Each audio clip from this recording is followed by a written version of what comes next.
Okay, I think I'm going to get us underway.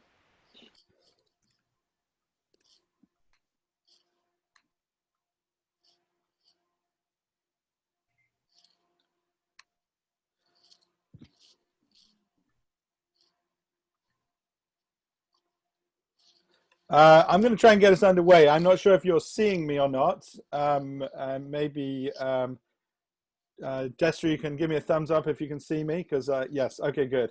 Um, I want to welcome everyone to this call. My name is Michael Diamond. I'm the academic director of the Integrated Marketing and Communications Department within the Division of Programs of Business at NYU School of Professional Studies.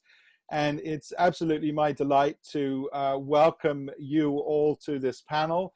It's the second in a series of what we hope will be a continuing series around healthcare marketing and communications, a field that we find both fascinating and sort of rich with opportunity. And so I'm absolutely delighted today to be joined by three leading practitioners in the space, all of whom I'm proud to say are also part of the faculty at NYU SPS, and some of whom have actually contributed very directly to the development of a certificate in healthcare marketing and communications, which we'll talk about towards the end of the time together. Without further ado, you have on the call Jim Joseph, who very recently was announced as the new president North America for McCann Health. And Jim's a very distinguished marketing leader in the agency world, having come from BCW. Also has made a lot of contributions in the industry generally, not least of which is president of the PR Council, etc. So absolutely delighted to welcome Jim. Johanna is a brand and a marketing strategist, but she's led strategy departments all around the advertising ecosystem, Ogilvy, Saatchi Wellness, Havas Life. So really a very distinguished thought leader, I think respected by many, if not most, in our industry as someone who has sort of pertinent, relevant, and important things to say. So we're absolutely delighted to welcome Johanna. And then Destry Sulkes, who is now EVP of Growth at Klick Health, which is a very well-respected agency, I think based in Canada. Is that right, Destry? That works in this space. So, all three of them are, wonderful, wonderful colleagues to have in this discussion. So I wonder what, I thought I would sort of just kick off perhaps by asking you how you kind of got into this. Yes, I'm not sure that you graduated from high school thinking, hey, I want to be in advertising for healthcare or marketing for healthcare. So let me start with Jim. I'll go to Johanna, and then Destry, who's our fully fledged MD, can sort of round us out on that question. Sure, absolutely. I know a lot of people who were destined to go into healthcare marketing, knew from the very beginning they wanted to go into healthcare marketing, probably had family members in healthcare. I was not necessarily one of those people. I knew I wanted to go into marketing. I knew I had a love for branding at a very early age and kind of charted my path to get into marketing. But it wasn't really until I had my first healthcare assignment that I fell in love with healthcare. I find it so incredibly intellectually stimulating. The creativity that you need is so challenging. And at the end of the day, you're helping improve people's lives. And that is just really good brand work to be a part of. So while I didn't know in the beginning that I was going to love healthcare, I certainly grew to love it and have built my career around it in many different ways through the years. And what was the transition out of, was there a draw or a pull out of non-healthcare marketing? Well, I started my career client-side brand management at J&J, Johnson & Johnson Consumer Products. And then when I started, so I was kind of around healthcare company, in the healthcare company, but doing consumer packaged goods work. And then I started my own agency and got my first healthcare client at Johnson & Johnson at another division. And once I dove into that, and it was in the pediatric world. So helping children with healthcare issues, I just found immensely rewarding, and then kind of got sucked into it from there in seeing what it was like to really work on brands that change the world and change the world for individuals. So it looks like you may not see me on video. So I am, if that's the case, you're going to have this sort of voice of God in the background the whole time. So I apologize for that. If we figure that out, then you know, my cheery face might pop up. But otherwise, apologies to those on the video too. It looks like for some reason my video feed is playing up. But since I'm the last person anyone wants to hear from, I think that's fine. So Johanna, over to you. You know, again, a very long and distinguished career across a number of different areas. But you know, what got you to think about you know, healthcare, particularly as a career? Well, I started, thank you, Michael. I started in advertising with this idea that I'd get exposed to a lot of different industries and then I'd go into one of them. And I found out that I really, really like advertising and marketing, and I could learn a lot about a lot of different things. And somewhere along the way, like a lot of people, I faced some health problems of my own, and I started doing some research. And at the time, I was at a company called Amirati, which was in the process of not existing anymore.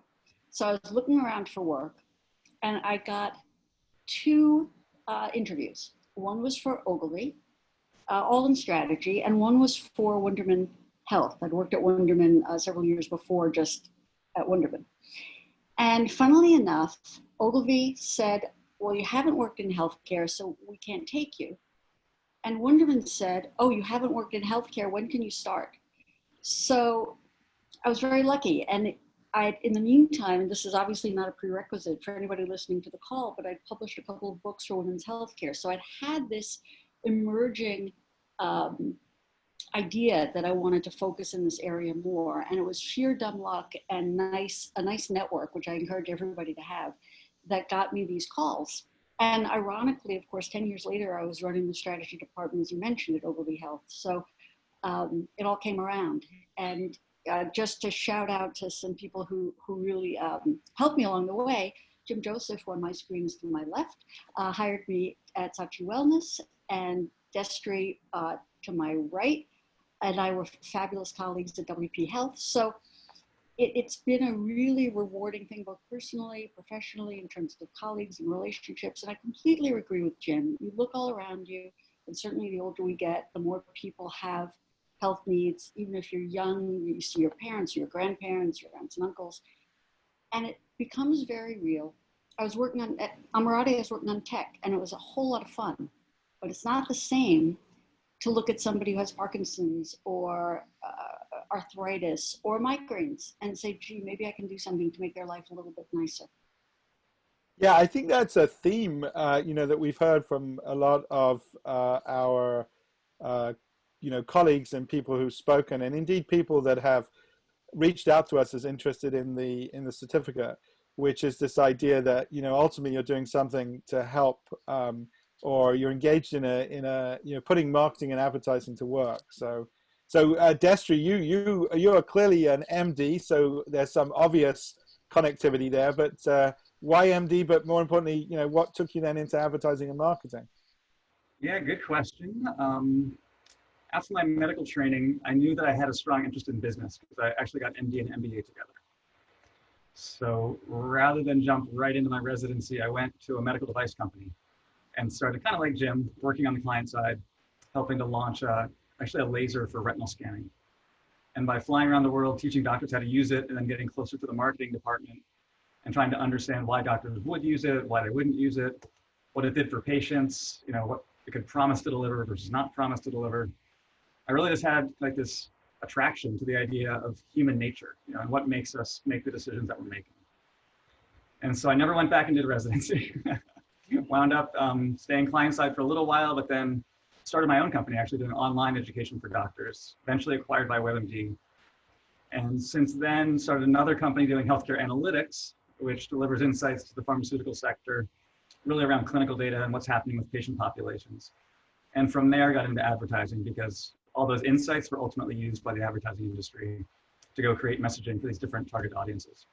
So my thanks also to you, Johanna. You really opened my eyes to a lot of the human behavior research that's out there and the way to think about the fact that doctors aren't rational creatures and people aren't either. We're all really driven by our emotions.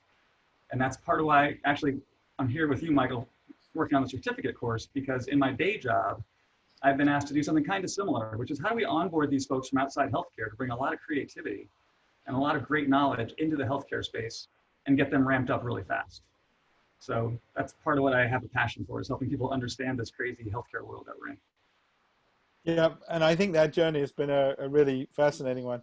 So I'm probably going to go sound only, because I think every time I try to talk, the video freezes. I don't know if that's happening for you, but pretty entertaining, actually, Michael. So you know, it you have a depends great voice. You have a I think I'm going to stick with the British accent. So let me go off video. I apologize to everybody for the snafus, but somehow the gods are not with us today. One of the things I think I find so fascinating is that, and you, I think, are starting along that path, Destry, that the industry is it's quite a unique industry for marketers and advertisers, and you know, I sort of waded into some of this when I first joined NYU. We worked on a phenomenal project with AbbVie around their social media plans, and it really fascinated me how much I didn't know, frankly, and how perhaps some of the parameters and the opportunities to move as marketers are more constrained. So I wondered, Destry, if you could give us a little bit of thoughts about what you think are some of the unique things for you as a marketer in healthcare, and perhaps an aha moment that you were like, once I figured that out, you know, I realized this was a different world than what I learned in my MBA or something. Wow. I think the biggest aha for me was how services and products are purchased. So unlike the rest of the world, in America at least, where we have capitalism and supply and demand, you know, kind of impact each other, in healthcare, all rules are off. It's almost the more expensive the product, the more it sells. And there's a lot of reasons behind that in terms of, you know, how insurance companies work with pharmacy benefit managers and how they work with the pharmacy system itself. And take my course to learn all about that. But what it results in is some really interesting and strange phenomena. I'll even highlight a really current example, which is President Trump putting pressure on the FDA to approve the vaccines. So I think we all see that in the news every day. And then the 9 vaccine manufacturers got together to write a letter saying they won't manufacture them until they have data back saying they're all safe and effective. Well, there's actually something called the Emergency Use Authorization, which is in the Department of Health and Human Services, which is what allows the president to take action, actually, and direct the Health and Human Services Secretary to make something approved before it's gone through clinical trials. And what's interesting about that legislation was the lawmakers never thought to look ahead to the administration trying to approve something where a manufacturer hadn't requested it. So we're sitting in a situation right now where the 9 manufacturers had to write a letter to get public opinion on their side to prevent the administration from prematurely approving the vaccines.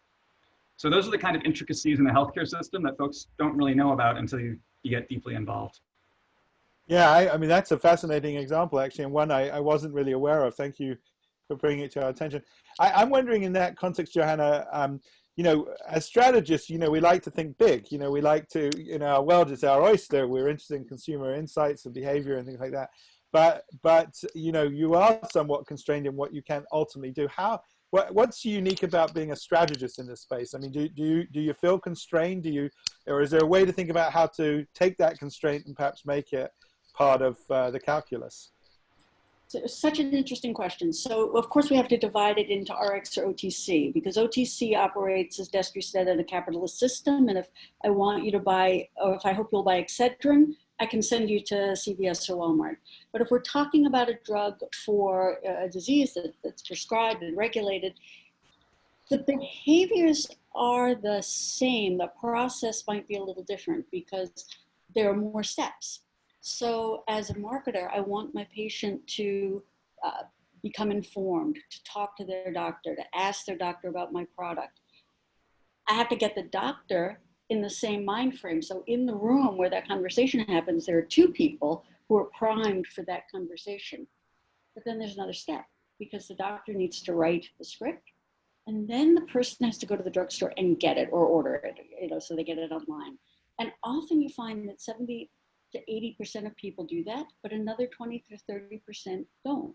So there are lots of different behavioral nudges that we need to look at, and a somewhat more complex patient journey and doctor journey to get people at those inflection points where they're considering it, where they're scared of it, where they're thinking about safety, where they're thinking about efficacy, where they're thinking about past reactions to different drugs. I mean, look at the flu shot. The flu shot doesn't give you the flu, but your body's immune system may give you a 2 to 3 day reaction, but it's not the flu. But still, if you think that will happen, even though it's the best thing you can do to protect yourself and your family, not perfect, but the best we have, a lot of people will decline, even though up here, they know it's smart. Here, not so much. So that's where the complexities and the intricacies that Destry is talking about become so fascinating when you think about people's emotional and rational behaviors and where they may conflict with each other. And I think, I love that comment really, because, at the heart of good strategy is this idea about human insight. And, we try and teach at NYU that, human insight is largely about affect and emotion. And, we're not, as we know from, the behavioral economists, we're not rational thinking people. We don't make these kind of utility maximizing decisions and all this kind of stuff they teach you typically at grad school, but we know better as marketers and PR folks. So no, I think that's fascinating. So it really is an opportunity to understand human insight at a different, perhaps even more meaningful level, because it's about your personal health.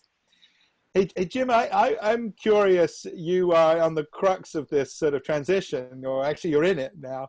And I wonder, perhaps as an agency guy, someone leading a team, how you're starting to reframe, your thinking. I recognize you had, healthcare clients before. You're not entirely new to this, but now you're leading an agency dedicated to that space. And are you thinking a bit more about, how that agency team comes together or work? Do you see any of that going on? Oh, absolutely. Thanks to COVID-19, probably as much as anything, we've had to completely rethink how we work, how we ideate, how we create, how we execute programs, how we work with our clients in a world where everybody is remote. And a lot of the advances in healthcare that were kind of bubbling at the surface prior to COVID are now coming to life. I mean, look at what's happened with telemedicine. We've been talking about telemedicine for years. Johanna and I think we talked about it 10 years ago, about an avenue to giving information, credible information to patients. Suddenly, all these disciplines in healthcare are doing telemedicine because of COVID. We broke through all the barriers suddenly overnight. And I think what's going to happen, and what I talked to my teams about already, is that those advances are going to accelerate as we navigate through the rest of COVID, hopefully navigate out of COVID at some point soon, and enter the world that's going to be what it is at that point. Those advances are going to accelerate, and there's going to be new things that come along, probably technology-based, that are going to blow up traditional models. So we as an agency have to be prepared and have to be at the forefront of that, so that we can not only understand it and translate it and figure out how to use it, but also consult and coach our clients of how they can then apply it to their businesses as their businesses evolve and accelerate and innovate. So I've been very much in, let's talk about innovation. How do we grasp innovation? How do we harness it? How do we leverage it and build on it moving forward as the world continues to change in a completely unpredicted way 6 months ago, 7 months ago? Maybe I could stay with you on some of those post-COVID changes specifically, and then we can broaden the conversation to, so other trends. But, I think there are a lot of people, one of our audience already commenting that, do we think there's going to be a shift perhaps in the kinds of issues that you are working on as marketers? For example, has mental health become a bigger issue for your clients? Not just, I think, for us as employees in the field, but as a topic that we talk about or people want to take a position on. Are you seeing some of that, Jim? So like a change in the nature of the advertising, or perhaps back to your theme about innovation, what other sort of ways of working are changing post-COVID? Well, I think that the notion of health and healthcare is permanently shifting. It used to be very, very healthcare oriented, very personal in nature. I have an issue that I need solved. whether it's a chronic issue, a fatal issue, a minor issue, I've got to go get it solved. So I'm going to go to a healthcare professional who's going to tell me what to do, and I'm going to go do it. Vastly oversimplified. But in essence, that's what healthcare was. We've now seen a shift, and I believe is going to continue to shift towards health. And health is now individual, and it's family, and it's community, and it's regional, and it's global. Because one person's health affects all of those that I just mentioned. And unless everybody is healthy, then nobody is healthy from a global perspective, from a safety perspective. And then all of the insecurities and anxieties and mental health issues that come from that are now arising. So we're looking at healthcare in a very different way, because it's now kind of on an equal playing field. It should be on an equal playing field. Access should be opened up. We're all literally all in it together. We depend on each other. So the avenues of healthcare are also expanding. So you might not get to a doctor. You can talk to a nurse practitioner, you can talk to a pharmacist, you can talk to somebody over video. You have access to hopefully more accurate information. So that is all evolving as we look at global healthcare really for the first time as global health. And each of us is a member of that global health ecosystem. Yeah, I think that's fascinating. Actually, you're one of the first people I've heard to really articulate what I think is a potential profound change, in consumer behavior. I've been struggling a lot, talked to a lot of marketers over the summer about what might have changed post-COVID. And obviously, all of us under lockdown and restrictions on travel and things like that, and consumer buying behavior seemed like it was changing, but that was forced by very unusual circumstances. It wasn't necessarily something we could predict would last. You know what I mean? It's sort of it's not a behavior we're typically choosing. But your comments about health feel like they're something that would stick. That feels like that might have had a bit more of a profound impact.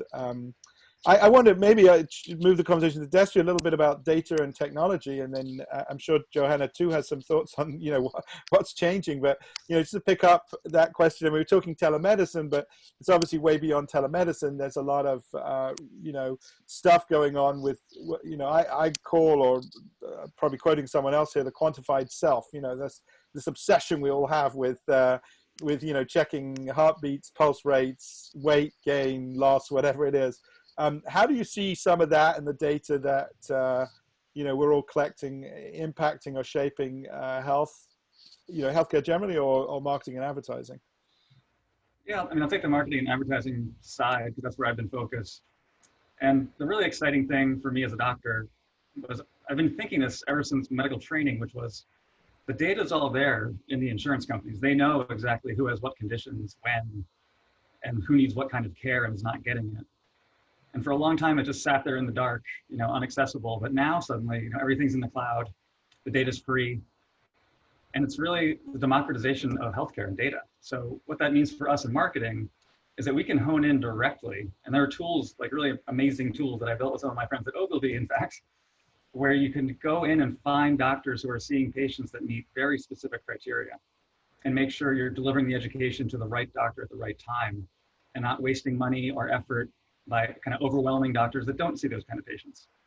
So we're really kind of blessed right now to be able to deliver just what physicians need, but then it also plays on the patient side. So this is a lot more delicate, certainly. We can't be using any kind of healthcare data to target people. And yet I'm already having some really interesting discussions with Amazon, Google, Facebook, and Amazon Health and Amazon Pharmacy now about consumers are looking for these products. Why wouldn't we be giving those to them? And so I think the world is starting to change there too, in a way it's not doing anything bad to patients, it's actually giving them what they need faster.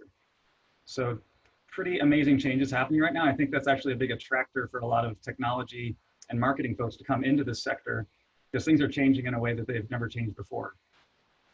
Johanna, should we be concerned about some of this democratization? I think one person's democratizations is another lack of privacy, and how do we get our heads around this? I mean, I'll declare where I stand. I think the more we can use this data to help us make us healthy, put better choices in front of us is a good thing. But clearly, not everyone feels that way. There's some real concerns. How do you sort of start to sort of pass through the balance of, democratization and privacy, etc.?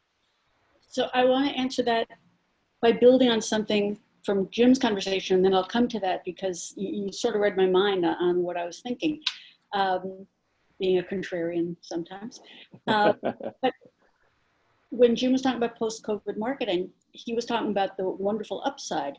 I just completed a study on social media for post-COVID, and no surprise, social media use has gone up unbelievably dramatically. I mean, Facebook has 100 million more users in the last 2 months, and there's literally a new person on the planet coming into social media for the first time, 12 every second. So we have all these people, and we have COVID, and we have the flu, and we have everything else going on, and the potential for misinformation is crazy. And healthcare, obviously, as much as anything, I could pronounce it before, but you guys know what I mean. And so with all the wonderful things post-COVID and all the realizations and all the, the hopefulness, all the social media companies are trying to play whack-a-mole with misinformation. So that's the starting point. When it comes to privacy in our data, Michael, I agree with you. In a utopian world, I love going to my hospital systems, NYU or Mount Sinai, and I can log on and I can see all my tests and I can share them and I can do all that. What I don't love as much is whether an employer, potentially, this is all hypothetical, might know that I or any of us have a long-term condition that might force up insurance rates that might mean they don't hire me. What I potentially don't want is if, and this just came up yesterday in conversation, a friend of mine has to do a finger stick for diabetes. Well, instead, she was thrilled. She just got a patch that her phone can read, and that information also goes to her doctor to see her blood sugar. Well, what if her insurance rates go up because of that? We have to be super careful about the data and how we choose to use it. I think it's very important that individuals have, and this is not even defined yet, I don't know, Destry, maybe you know of any legislation about it, but that we as individuals have control over the data that's shared and to whom. Because right now I think it's still the Wild West. And as a consumer, that makes me a little nervous. And it's also, how will this information be used and by whom? If it's portable, but also private, I think it's awesome. Destry, any thoughts there? I know, obviously most of us know about HIPAA and things like that, but I'm sure we're sort of advanced from there. What's the active discussion, going on maybe in the medical community as much as the advertising community about, how we place some appropriate limits on the use of this information and data? Yeah, no, I mean, again, take my course. It's a fascinating kind of point in time we're at, where HIPAA itself was actually created for a totally different purpose. Like, it wasn't really created to protect data. It was created to help people keep their insurance when moving from one job to another.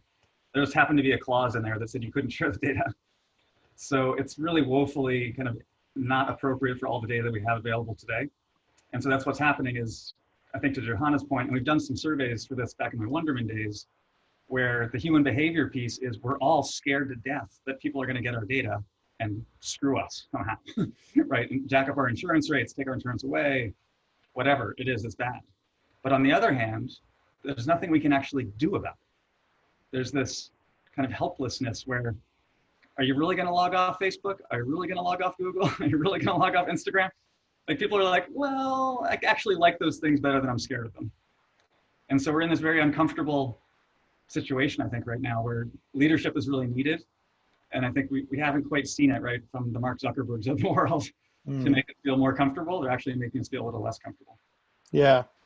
Actually sort of picks up on a thread, maybe Jim, it's something you and I have talked about in the context of your work on conscious marketing. And I missed adding that to my introduction, that along with Johanna, Jim is also a published author, and perhaps Destry has a few books in him I don't know about. But anyway, Jim and I had a chance to chat about conscious marketing, and in the context of what Destry was just talking about, one of our listeners was asking a question, so essentially about you know, that the way we think about human insights, the way we think about, you know, the application of these data insights, etc., is quite different depending on age and gender and culture and country of origin, you know.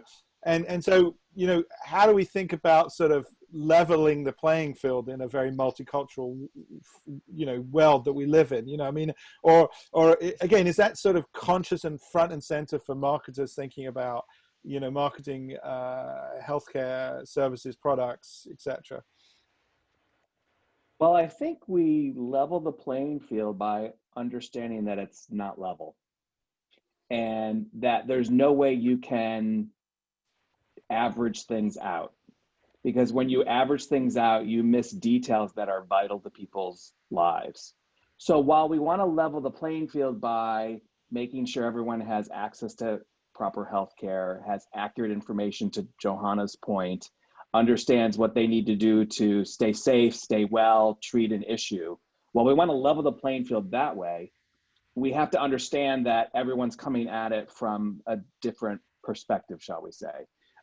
Whether it's because they're already dealing with an issue, where they live in the world, you know, what resources they have access to. It's not all the same, and it can't be treated all the same. And we have to understand that we live in a polycultural world, and that the younger generations are looking at this through a very different lens than the older generations are. Now, we all share the same common issues, so that's where the playing field is kind of level, but we're coming at it from different perspectives. And if you're truly going to be a conscious marketer, it means you understand that, and you understand that you have to tailor and twist and pivot your programs based on those individual needs. If you're really going to satisfy those needs, and if you're going to build brand loyalty, if you're trying to build a brand, or increase uptake of a vaccine, or get compliance on a drug, you have to understand those nuances. And the world we live in now, we have data that can help us understand that, and we have information that we can tailor to those different perspectives if we use it the right way, and if we use it respectfully and responsibly. And what I loved about what Johanna was saying, sort of the downside of post-COVID, the truth is, you know, and I've been saying this a lot lately, through great crisis comes great innovation. And anytime you have great innovation, you have a whole sea change of what you have to deal with. It opens up a whole range of issues that some are expected, some are been around for a long time, and some are brand new, that then you need innovation to solve those issues. And it's one of the reasons why I love healthcare, because the complexity of that is just absolutely fascinating.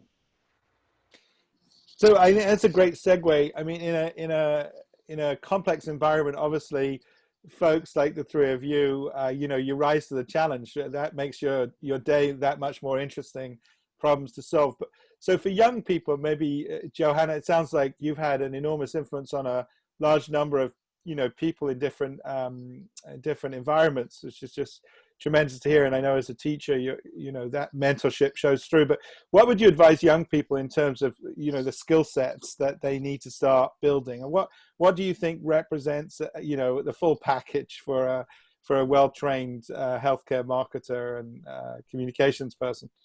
Well, you know, and I'm going to riff off Jim's point of complexity. You can start anywhere, start where you are, right? And as I mentioned, when I first went into advertising, but what I didn't say is that I graduated from college with a degree in history and in German. So it's not like I even studied marketing.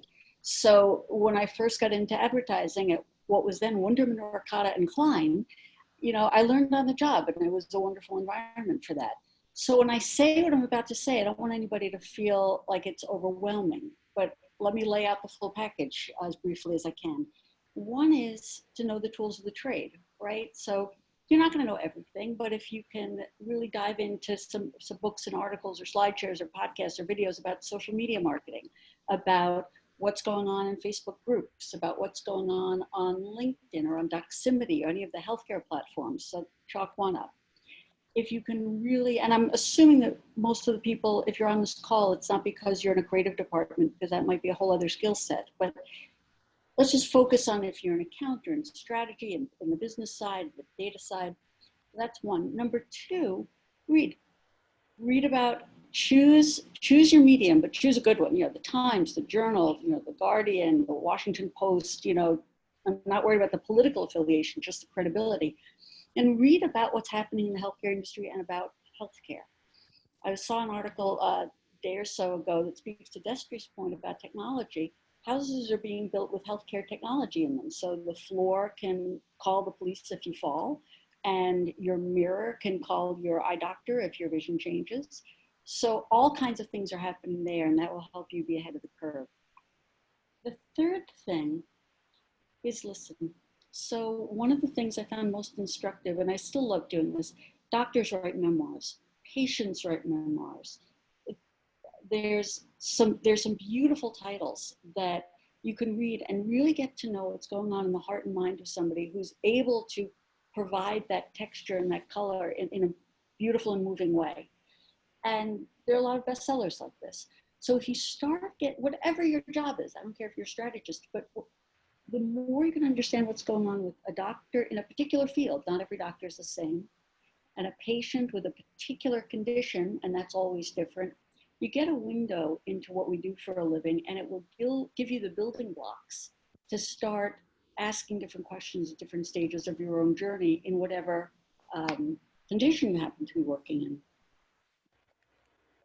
Good round advice, I think. You know, especially this idea of I mean, I think a foundational thing, and we certainly try and encourage and teach it, is this notion of intellectual curiosity, which I think is probably foundational for marketers generally, and that notion that you know, in order to really learn more and improve yourself as a marketer, you've got to build on insights. And where do you gather those insights? You know, very, very broadly, because I think almost every person that we've interviewed over the summer, you know, from Rashad Tabakawala to Ken Kerrigan, you know, Javier Meza at Coca-Cola, every single one of them has emphasized the same thing. You know, this notion of broad sort of breadth to our training as marketers. So, Can I add one thing, Michael? There's something I've thought for a long time, which is that healthcare marketing is the most intimate kind of marketing we can do, because you're really getting to know people at a cellular level and an emotional level. So all the more reason to really dive into what that's all about. Very much so. Any additional thoughts then? I mean, maybe I'll pump back to Destry just for a minute in terms of data and data science. And, you know, a lot of marketers who come through our program, you know, worry about whether they have enough analytics in their background. Is that a particularly critical skill for, you know, for this field? Is it more so, less so? You know, how important is it to know anything about medicine? You know, I think that's a very reasonable question, isn't it? Yeah, no, interesting. Just like, I guess, all other marketing, like, we're all consumers of healthcare, right? We're all patients first and foremost. And so we all go through the emotions and the process of needing something and having to go find it, and either having an easy time of it or a harder time of it, and enjoying the brands that are solving things for us, or not even being aware that there are brands out there.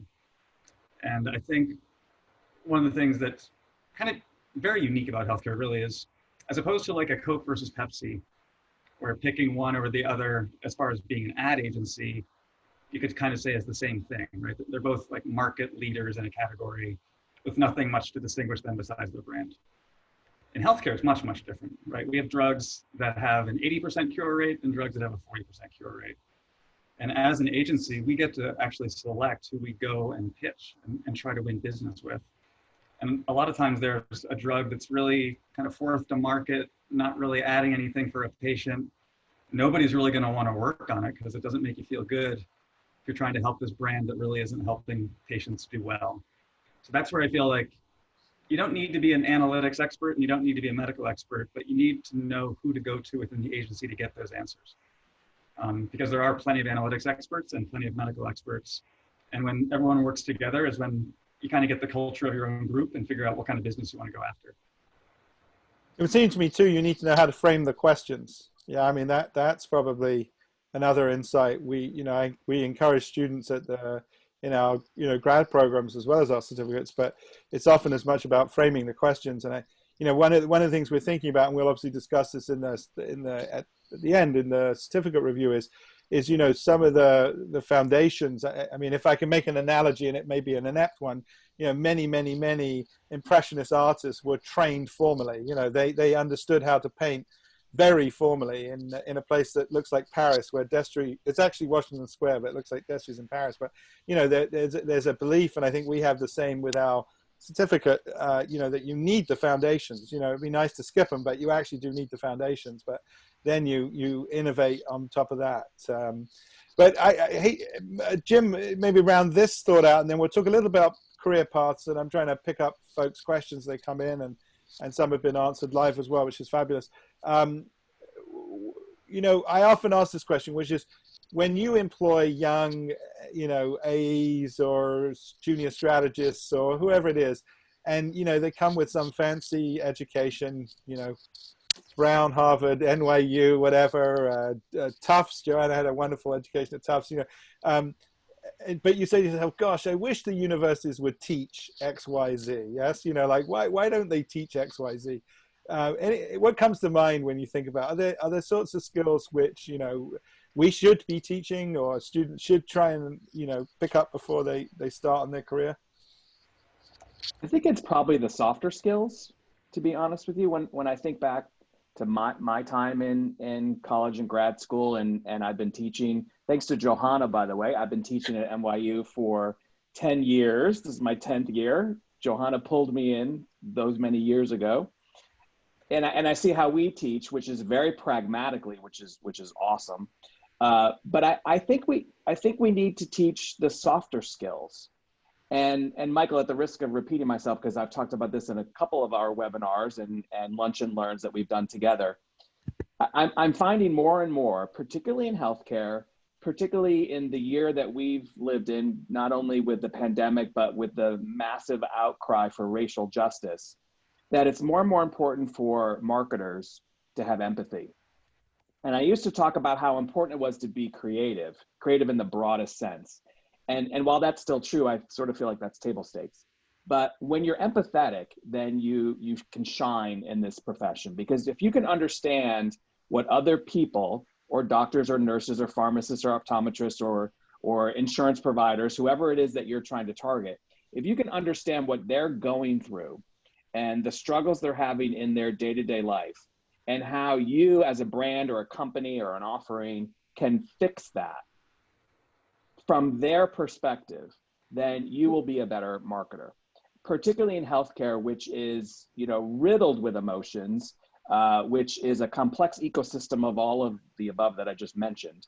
But if you can be empathetic, then you're going to do a much better job. And if you can also be empathetic with your teammates and understand what they're going through, because all of us are going through something. This year is a great example, but before that and after this, there'll be struggles that we all have. So if you can have empathy for your teammates and understand what they're going through, what they can uniquely bring to the team, but also how you can help them do a better job, then you'll be a better team member and a better marketer. So I think that's what needs to be taught at the education level. And it's what I look for when I interview people at any level. I look for empathy, because that's a great starting point, and it's a differentiator because not everybody has it. Yeah. I think, as academics, what we've, at least I have challenged myself, is how do you teach some of these things in an academic setting? I think for many of us there, you could argue either they're things you're born and bred with, like you learn empathy pretty early in your life, or they're things which you have to sort of get out into the real world and figure some of this stuff out. So, I think the opportunity and challenge, because I would argue in a school like the School of Professional Studies, you have enough real interaction with, real business situations. You're not learning, you're not just learning theoretical stuff, but some of these are things you've got to test out in the real world.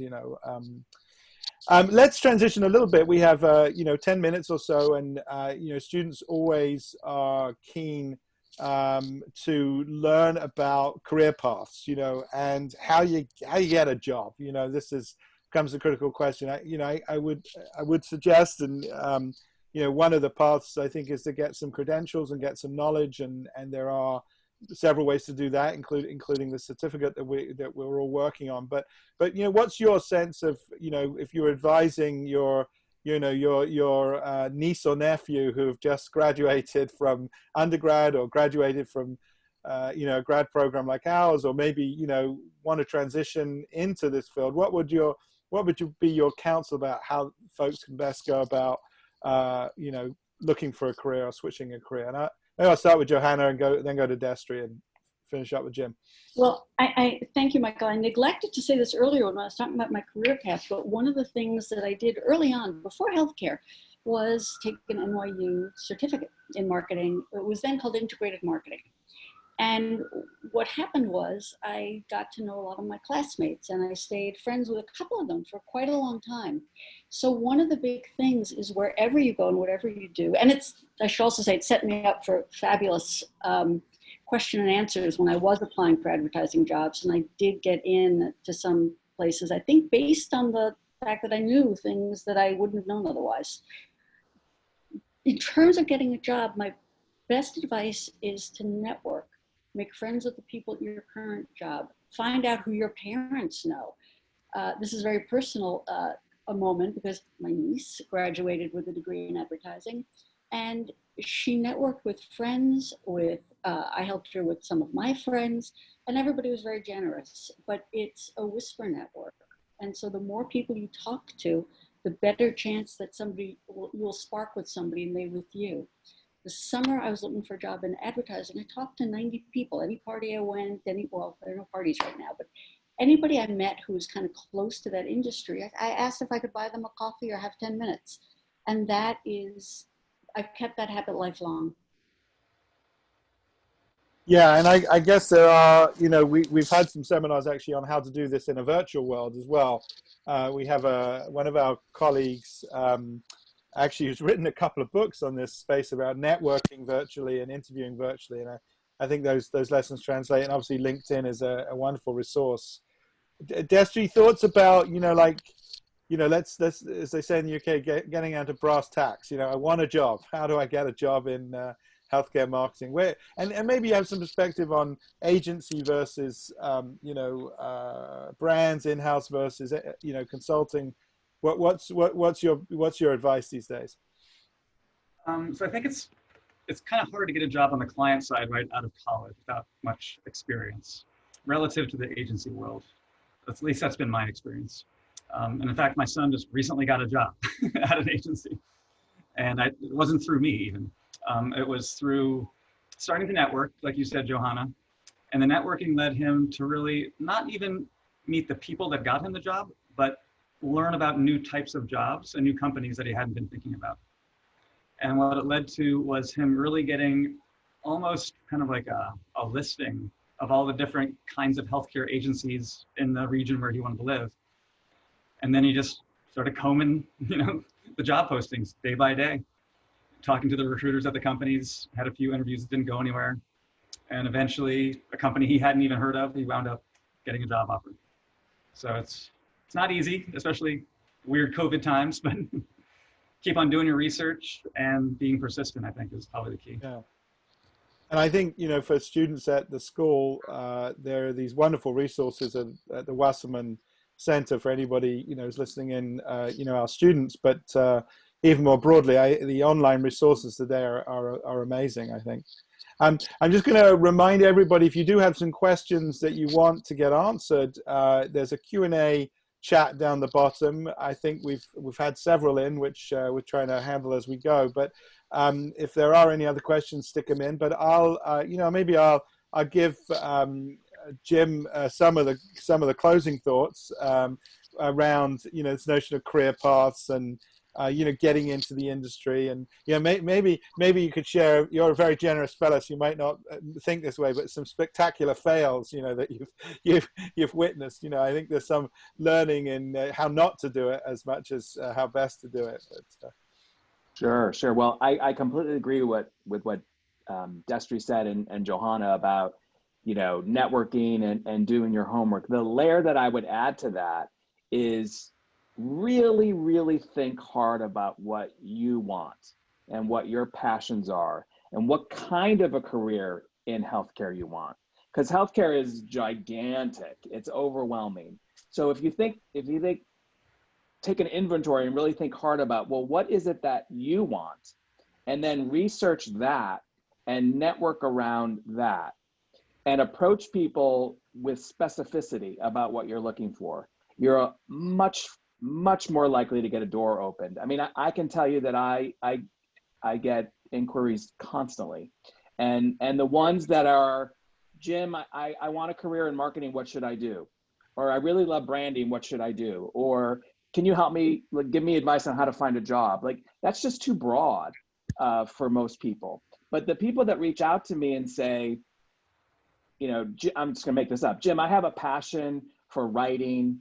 I have some personal connection to oncology. You know, I would really love to get an entry-level job in writing. What should I do? Those are the folks that go, zoop, I zoom them right to HR, and I'm like, here's a live one. Like, this person knows what they want. They've done their homework, which clearly indicates, you know, that it indicates the kind of team member they're going to be, and they go right to HR. And because I send it to them, HR calls them sometimes that day, because they're specific and they know exactly what they want, and they may even have done things to get them there, which is even better, or at least they know, you know, where they want to go and they've done their homework. So specificity is really important because it's a competitive job market. Healthcare is a little better because there's not enough talent to go around. So it's a little better to be in healthcare, especially right now, but it's still a very competitive job market, and there's a lot of people vying for the same job.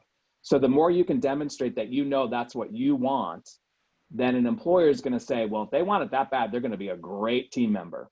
And I'm more likely to give that person a chance over someone who's been broadly just sort of canvassing the world trying to find a job. Yeah, I mean, in some senses, it's the advice we would give to marketers generally, isn't it? You know, the specificity in the messaging is, you know, you need almost both a universality, but the specificity of how you land it, or perhaps it's the principles of good storytelling. You know, I think, right, you know, talk to any creative writer, and they'll always tell you it's the extra little details that you put into the story that really situates the story. Yeah, and certainly something we teach. Actually, we had a great internship course this summer where we drew on a lot of storytelling practices about how to really illustrate your, you know, your value, your contribution, you know, what you bring to the party. One last question I'm going to give to Johanna, and then I think we'll transition. But you know, we have a few minutes. A lot of the advice we've probably given is oriented, perhaps, you know, deliberately, that's been the nature of the conversation, to younger people or emerging professionals coming out of undergrad or grad programs. But we also know there's a very important segment of the market now. I think Goldman Sachs and others have called it returnship, or, you know, so people who are either in their, you know, I know, and one of our potential students is on the phone today. I had a wonderful conversation with her last week. She had worked in healthcare administration. She left to raise her kids. You know, her kids are back at school now, and she wants to come back into the field, and is interested in the marketing side. And so the question is really for people who are perhaps already mid-level in their career, or, you know, are older, have left the career, come back. Any sort of, you know, how would you provide advice to them about thinking about their careers? Yep. Well, the good news is, as Jim said, there's not enough talent to go around. And some agencies, it's worth checking with the HR departments or online, do have return programs to help people kind of reskill if it's been a while, even since you've done digital or Zoom or anything like that. I mean, those like small tech skills can make a difference. But the advice I would give for somebody returning to healthcare is a little different than somebody who wants to pivot. So returning to healthcare, I think it's the same as somebody new, just really catching up on the things that you're doing. And as Jim said, the specificity. I have an oncology background, I have an RA background, I have a, you know, multidisciplinary or HCP background. Those things are super valuable. For somebody who's pivoting, it's a great place to pivot. And then it's a question of really analyzing your skill set, seeing what you need to strengthen, and then seeing which of those really apply. And it's the same advice Jim gave, to the place that you want to put yourself. And one of the pieces of advice I just gave somebody who's rewriting her resume is write the resume as a marketer. It's like, it's not a biography. It's what does that company need that you can uniquely offer? And whatever that point of view is, and it doesn't have to be dramatic, but place yourself in the company's shoes for what they need. They may need more gray hair. They may need more stability. They may need more perspective. They may need people who can mentor young people. And let them know that you can fill a need, a gap that they might be feeling.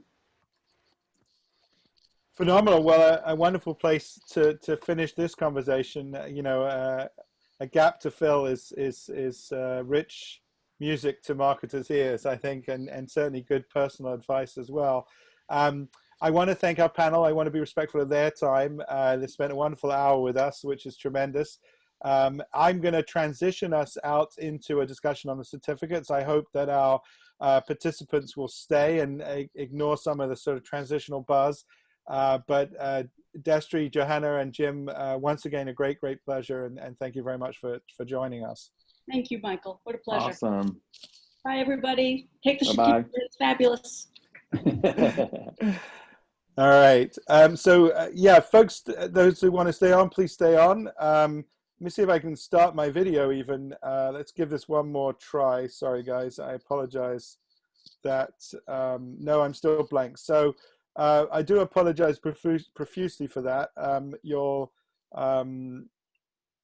Okay, I'm going to ask you to try and start my video one more time. We'll give it one last attempt, and then if not, we'll just jump in. Okay, that's no better. All right, so a disembodied voice from me, I apologize. Maybe Kate, you'll come back onto video so at least folks can see who you are from time to time. And I will ask you perhaps to speak. All right, so this is Kate Entz, and I just would introduce you to Kate. Kate, somebody, for anyone interested in the certificate, I strongly encourage you to connect with Kate. We'll give an email towards the end, but you know, Kate is the administrator for our program and very much you know, responsible for what we're trying to do and help us develop the certificate. So why you know, why the certificate? Maybe we'll turn to the first slide. You know, as you've heard these wonderful speakers share with you, the healthcare sector is clearly a rapidly growing and also a very dynamic environment for marketing and communications professionals. If you look at any of the various data sources like Glassdoor, or the Bureau of Labor Statistics themselves, you know, they'll indicate an enormous number of potential job openings in this space. Now, many of those are in the delivery of healthcare, etc., but around that is also a lot more marketing and specificity around marketing. And so it's also this very interesting space, and I think we sort of tried to touch on some of that in the talk, where the needs of marketers are quite unique.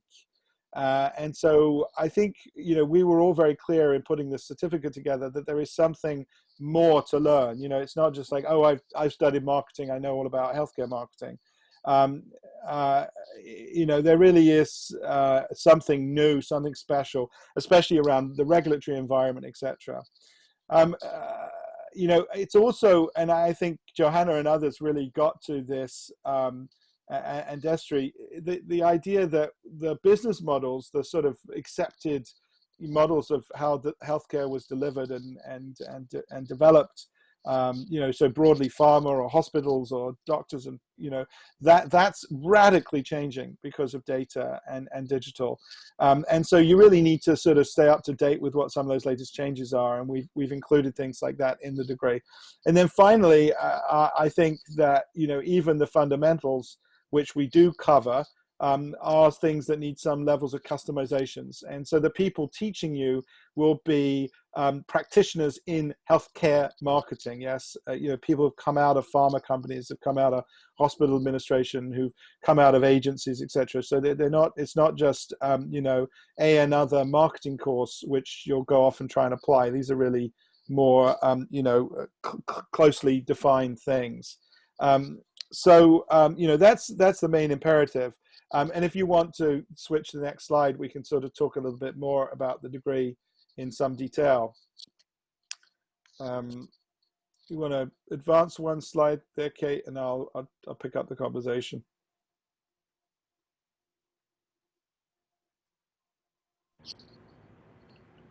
Sorry, we're trying. It's coming. Okay. Well, what I want to share with you really is the idea that this certificate specifically we believe will help you get launched and ready for a career. Yes, it's very much about how to prepare you for a career, and we've defined the learning objectives to be quite specifically geared towards this, and I'll share them with you, and when the slide comes back up, we can see them written out, and we're happy to share this content with anybody who's interested, obviously. But number one, front and center is really the ability to evaluate the various different interrelated roles. Yes, the healthcare industry, and Destry was speaking to this, is a highly integrated and interrelated field, and your ability to understand that complex interchange of payers and providers, etc., is very critical. So that would be the number one thing. I may well be able to share my slides if you want, Kate. Let me see if we can figure things out that way. Oh, you've got it. Perfect. Good stuff. A lot of technical difficulties today. I don't know what our challenge is today. Greater than normal, but yeah. So if you don't mind advancing one more slide. The second then on these learning objectives is really to explain. You should be able to leave this course. I mean, this is the way we frame these learning outcomes. They're the things that at the end of this course, and I think it's a legitimate question for anyone who's interested in the certificate, what should I be able to do? And so the second one is, you should very clearly be able to explain how medicines, medical devices, services, etc., all of these things get developed, get tested, get approved, get launched, get delivered, etc., etc. Yes, you need to know that well. Yes, any marketer operating in this space clearly needs to understand those complexities and those processes, and they're quite unique. I think Destry was talking about the product development sequence, and it is quite unique. It's typically much longer than many consumer products coming to market. Third, you need to really be able to assess the challenges, yes, and figure out what is standing in my way of communicating. As I shared with some of you, we did this wonderful work with AbbVie a couple of years ago, and as I consider myself a relatively experienced marketer, I was still quite stunned by how constrained you were as a marketer in what you could and couldn't say, and how you said that, and who needed to prove what you had to say. And all of that's good in the sense that it's designed to protect people from false and misleading information, but it certainly makes the marketer's job, or someone working in PR, that much more challenging. And the other thing is, I think it's quite unique in the sense that for those of you interested, many of you have spoken to me and said, I'm interested in sort of bringing marketing and PR together.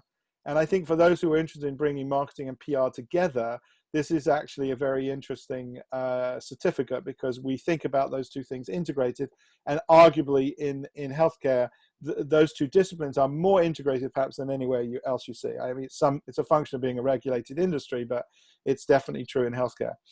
Fourth, we want you to leave knowing how to design marketing and communications plans. Yes, it's a practical course.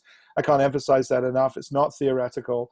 It has the basis in the knowledge that you need, but it's focused on skills and more broadly, sort of abilities and critical thinking, etc. So we want you to know how to build these plans, and the second half of the sentence is just as important, is you need to do that ethically. Yes, I mean, this is a very central idea to all the work we do at NYU SPS now, which is about that modern marketing is absolutely situated and centered on purpose and ethics, and it's the only way for good marketing and the marketing field generally to survive.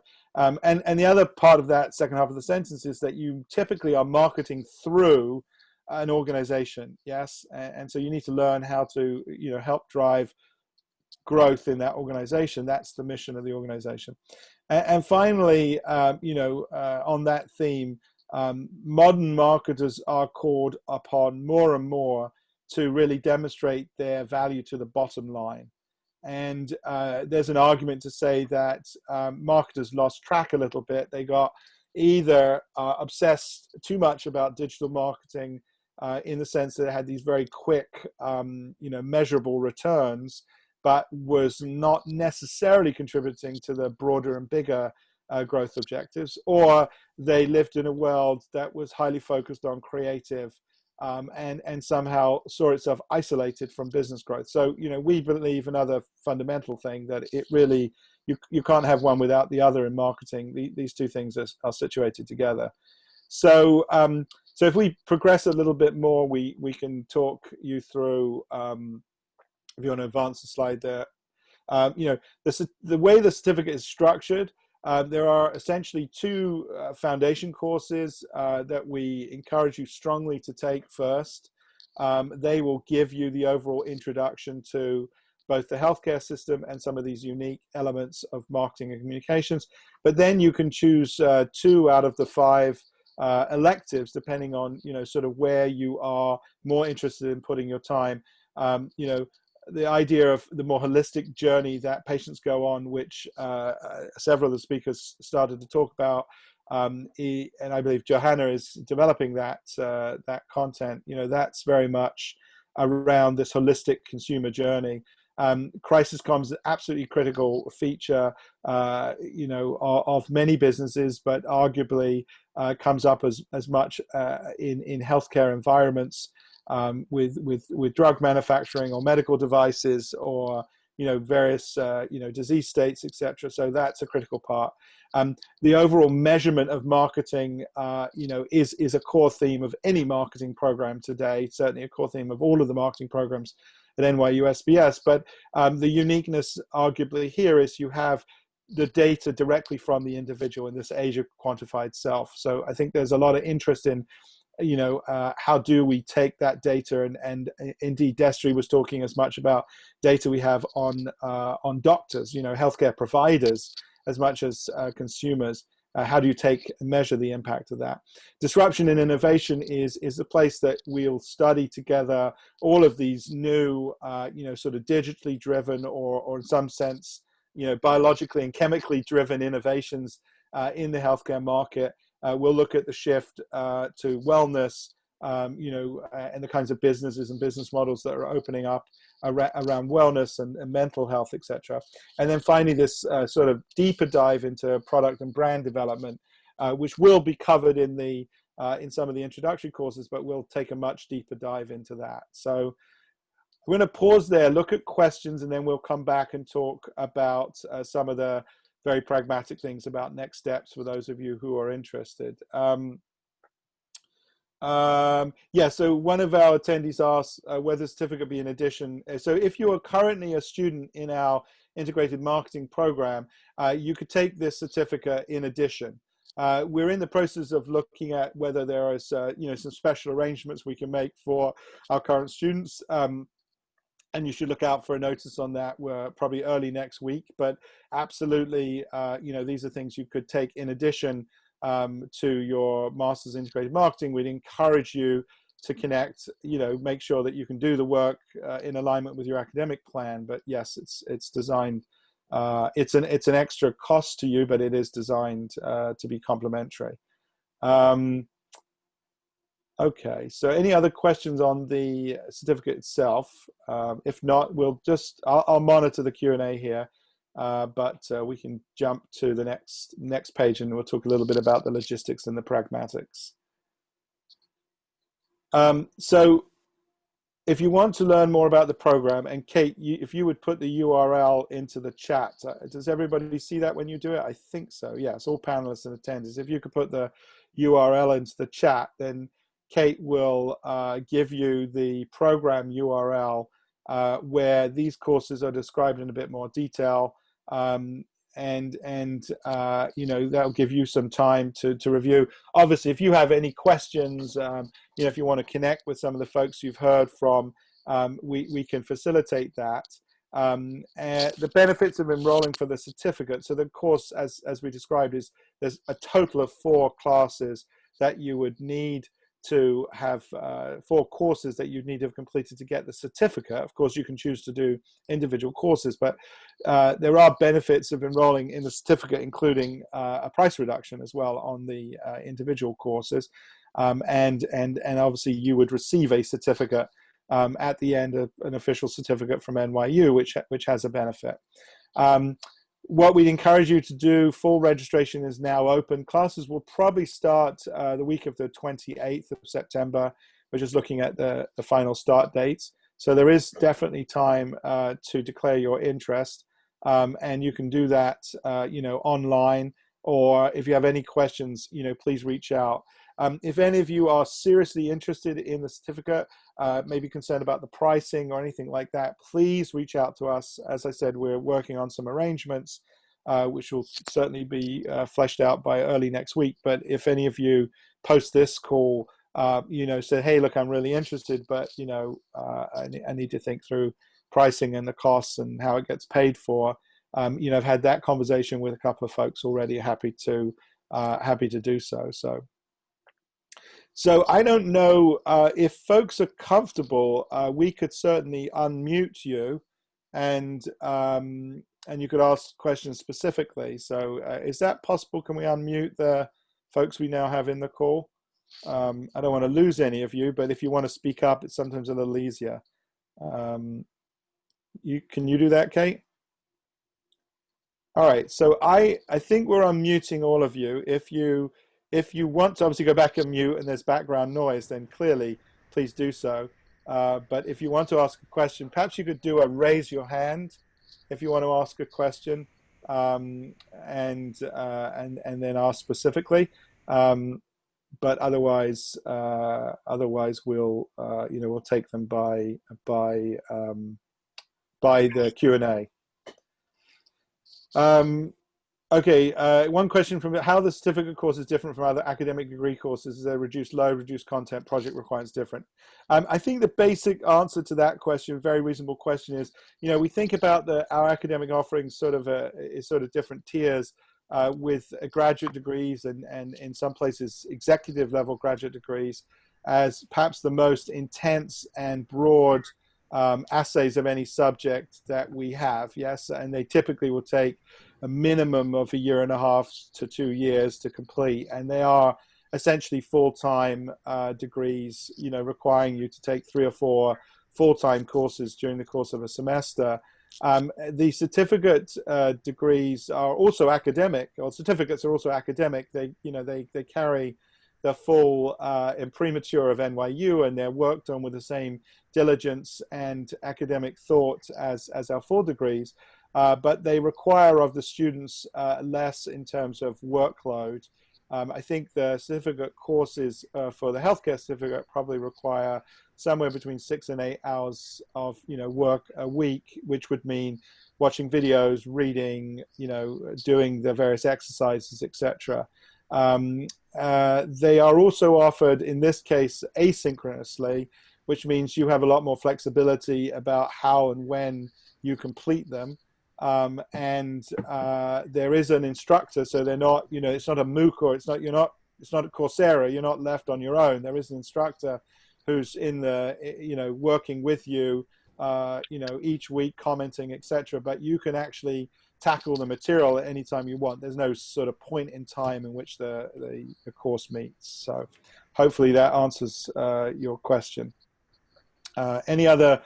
I see everybody put themselves back on mute, which is fine. Oh no, we've got some off of mute. So if any of you do want to ask a question, please feel free, and then we'll wrap in a few minutes. But time to take, how long and what's the price? Okay, so I answered some of those, Kathleen, but if you were ambitious, you could complete the certificate in 2 semesters. So you could do 2 foundation courses this semester and 2 foundation courses next semester. The courses are actually 7 weeks each, so they're not full 14-week courses as you would get in a graduate degree. So you could take, you could stagger the 2 7 weeks this week and then the 2 7 weeks in the next semester. So it is doable. We give people, I think, up to 3 or possibly 5 years, 3 years to complete the certificate. So you may do 2 this semester and find you can't get back to it until the summer or, next fall. And so we give you up to 3 years to complete.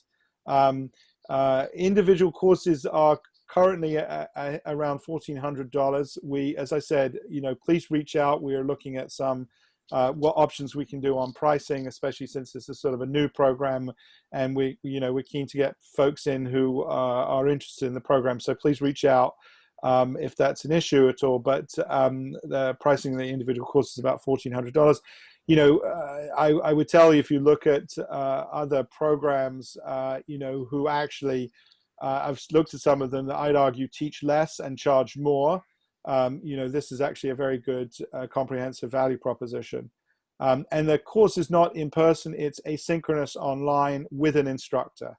So that means you don't have to turn up at a specific time. We've designed it for working professionals, but there will be someone in the background who is answering questions, reviewing your homework, engaging with you, is a resource, will have office hours, etc., etc.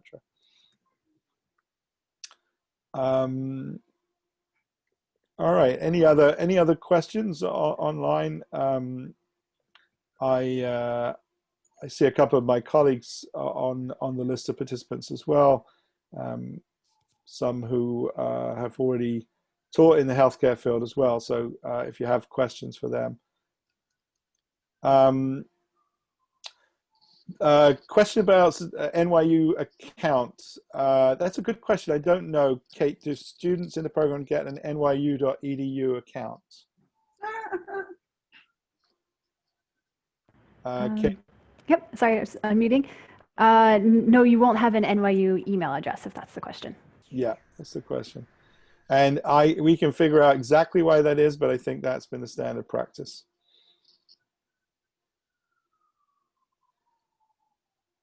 Any other questions? I see some of you are folks I've spoken to before, so I'm hoping this has given you new information. You are very welcome to reach out to me. I'm Michael.Diamond. I should probably have put that up here. Very welcome to reach out to me, michael.diamond@nyu.edu. If you have specific questions about this program, and I can direct your questions if they're about other areas. But obviously, we're keen to launch this and launch well. So.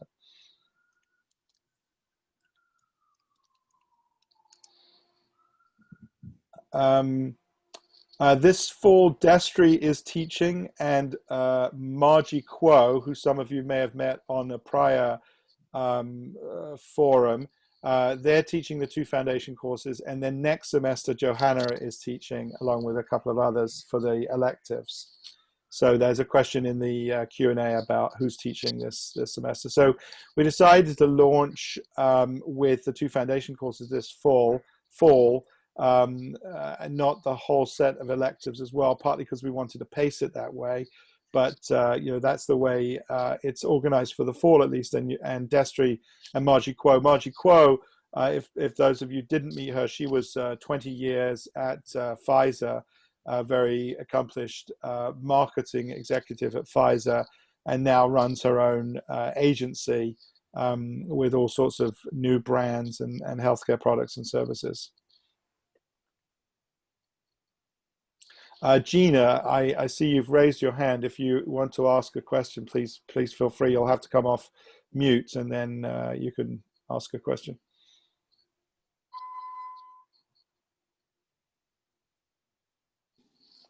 Hello. Hey there.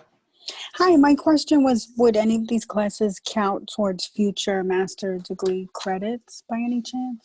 Or if you enrolled in a master's degree program later on? It's a really fabulous question, and so the simple answer is right now no, but it's definitely something we have started to explore. I think as the various educational offerings of universities begin to morph and change, and there's a lot of discussion about that. So right now, the rules of NYU, at least the way these degrees are offered within SPS, the certificate course itself would not count towards a master's degree.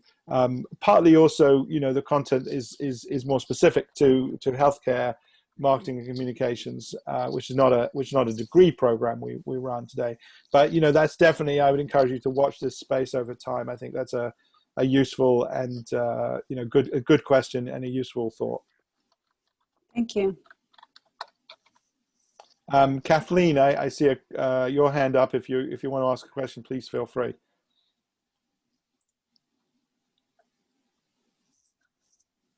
Sorry, I had to unmute. I'm not sure that the three speakers are still with us, but I did want to get a sense if they felt that this certificate would help those people who are older and actually looking to get into the strategic planning world. So, I think I can speak for them, but, we could also get some comments, back to you via email or something. But yes, it's a specific, it was part of the design of the course that we serve that audience as well. Yes. So it's designed to take folks who are either perhaps who've been out of the industry for a while or out of, they've been, as I said, there's this group called returners, people who weren't in the workforce for a period of time, now trying to return, or people arguably that reached a certain level of seniority or experience in their industry, but it wasn't in healthcare marketing. It's designed to give you the foundations and the fundamentals to be able to walk into a room confidently, bringing all your experience and other professional attributes, but also being able to say, absolutely, I know the language of healthcare. I know my way around the FDA. I know what the issues are. So I'm not coming at it green. So it is definitely designed to help you. I think each student will have a different learning experience, obviously based on how much knowledge they bring already. But these courses are, as much as we could make them, geared towards that extra sauce, that extra seasoning, so to speak, that is more specifically around healthcare marketing and communications. I hope that's responsive, Kathleen. Okay, I think, unless Jeannie, you had another question, I see your hand still up, so you can, if you do have another question, off you go. If not, No, yeah. I don't, but thank you. No, that's good. All right, my friends, I think we're good. I encourage you strongly, if you're interested, to reach out. If you remember no other email, sps.marketing.pr@nyu.edu. So sps.marketing.pr@nyu.edu, and we'd be more than happy, or me directly, I'd be more than happy to connect you. As I said, please reach out if you have any interest, because we're looking at some, what we can do on some sort of promotional pricing and things like that. So, all right, guys, very, very pleased you could join. I hope you got some benefit from this. We will make the video available to everybody who registered and joined the call. So if there's stuff you want to go back over and review, you'll have a chance to see that video. They usually come out, sometimes it can be up to 48 hours until Zoom processes everything, but we'd be very happy to share that with you. And, I wish you the best for the rest of your day. And as I said, strongly encourage you to begin the dialogue with us and figure out, how we move forward. I think you'll find it a very rewarding decision. Thanks very much, guys.